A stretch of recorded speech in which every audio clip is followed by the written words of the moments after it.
Hello and welcome back to the channel, and welcome to the Stop and Go F1 End of Year Awards for 2023. We've got a few awards to get through this evening, so let's just get started, shall we, with a big one. It is the Race of the Year, and the nominees are the Singapore Grand Prix, the Italian Grand Prix, the British Grand Prix, the Las Vegas Grand Prix, and the Dutch Grand Prix.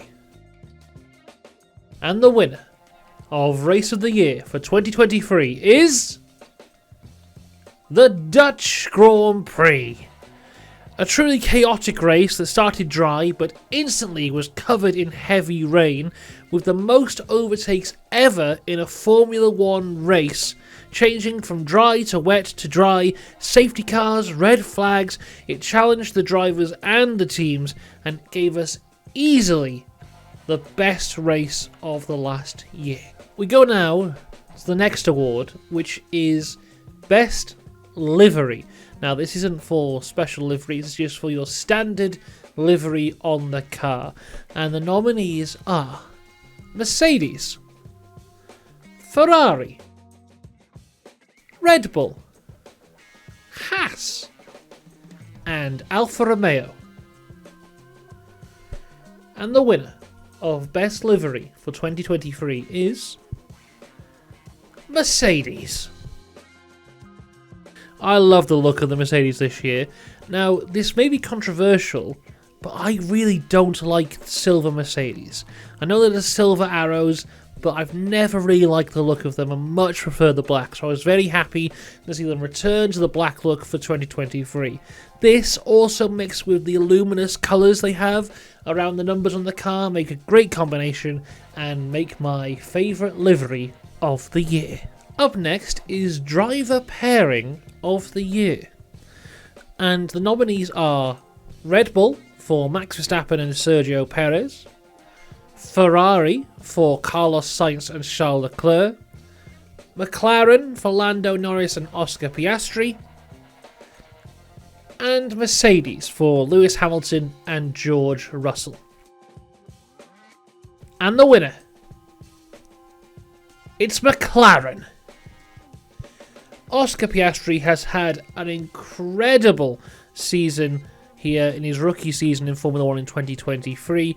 And also Lando Norris has again raised his level. Every year I don't think Lando Norris can do much better than he did the year before.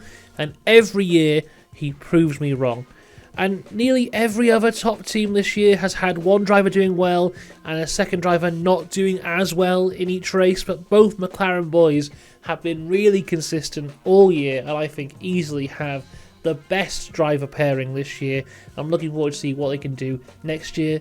Oscar Piastri, a little bit more experience. Lando Norris will probably raise the bar again. It's looking good for McLaren. Now, the next award is a very special one. If you watch our Formula 1 preview videos, you will know that we always like to take a little visit to Special Helmet Street. And now we're going to crown the king of Special Helmet Street for the best special helmets of the year. The nominees are Valtteri Bottas, Alexander Albon, and Lando Norris. And the winner and new king of Special Helmet Street is Valtteri Bottas. Now, Valtteri Bottas staked his claim to king of Special Helmet Street before the season even began with his pre-season testing face helmet, but he continued with fantastic helmet designs in Monaco, Canada, Italy, and Las Vegas. He's had some fantastic, fun, unique helmet designs and earns the crown of King of Special Helmet Street. Now it's time for Qualifier of the Year.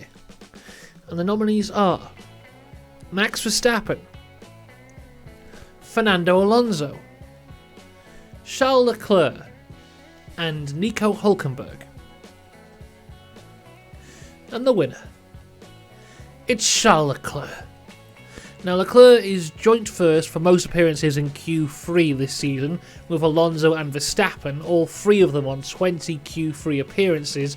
Leclerc also has 4 pole positions. As the Ferrari would get better throughout the year, his qualifying too would become better and better, but it was at the start of the season in Baku where the Ferrari was a little bit more temperamental, like he took his first pole position of the year. Across the season, he has an average qualifying position of 4th, which puts him second best, just behind Max Verstappen, who is obviously in a far superior Red Bull car.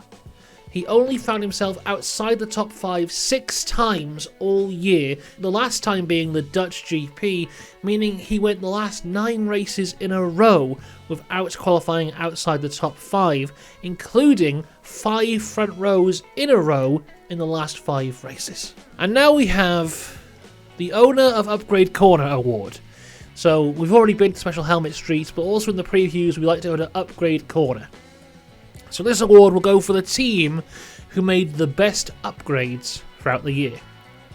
The nominees are Ferrari, AlphaTauri, McLaren, and Williams. And the winner? It's McLaren, obviously. The journey that McLaren car has been on this year has been incredible. From the first race of the year, where Piastri had to retire after 13 laps due to an electrical issue, and Lando Norris finished the race the only driver to be lapped twice after having to pit 6 times just in order to make it to the end of the race, 4 months later they would get their first podium of the year and didn't look back. They finished the year with 9 podiums and a sprint race win. The upgrades that have gone into that car make this the best turnaround of a car I think we've ever seen within a single season of Formula 1. It's a big one next. It's Formula 3 Driver of the Year. The nominees are Gabriele Bortoleto, Gabriele Mini, and Pepe Marti. And the winner is Pepe Marti. Now for me, the award of F3 Driver of the Year has to go to Pepe Marti because he has won the most of our Heroes of Formula 3 races that we give out after every Formula 3 race. He won twice in Australia and Spain. It's been a very tight field in F3 this year, but Marti was able to get a couple sprint race wins in as well in Bahrain and in Monaco. He's been absolutely incredible this year and has provided some fantastic entertainment. Unfortunately, he was not able to secure the F3 title, but he does enter F2 next year with Campos, as well as being the newest part of the Red Bull Junior program, and will hopefully continue some fantastic racing into next year. Up next is F2 Driver of the Year. The nominees are Frederick Vesti, Yumu Iwasa, Jack Doohan, and Ollie Behrman. And the winner, it's Ollie Behrman. Now, strangely for this award, the actual F2 champion has not been nominated, but throughout the year, he never actually won our Hero of Formula 2 award for being the most entertaining driver on the day, so I felt maybe it wasn't right to have him nominated here. The person who won the most was Ollie Behrman alongside Iwasa, who both won it 3 times this year. Now, Behrman does make the occasional mistakes, but that's what happens when you have a driver like him who is consistently driving on the edge. His rookie season in Formula 2 has seen him win 4 races this year, including becoming the second ever driver to win a sprint and feature race at the same weekend in Formula 2. Hopefully next year he will learn from some of those mistakes, have a more consistent year, and will be sat here next year talking about him being in that F2 title picture. It's our penultimate award of the evening now, with Rookie of the Year. The nominees are Oscar Piastri, Gabriele Bortoleto, Logan Sargent, and Liam Lawson. And the winner is Oscar Piastri. No surprises here, Piastri has been the best rookie we've seen in a very long time. Multiple podiums and a sprint race victory, Piastri has been incredibly impressive. He isn't yet on the level of Lando Norris, but the fact that we're discussing a rookie's ability against the ability of Lando shows how well Piastri has done for McLaren, and I expect him only to get better. And finally, F1 Driver of the Year. The nominees are Lando Norris, Max Verstappen, Alex Albon, Fernando Alonso, and Lewis Hamilton. And the winner is Max Verstappen. Now, if you'd seen my driver ranking videos, you may see a spoiler there, but there's no real surprises here. Max may have had the best individual year for any driver in the history of Formula 1.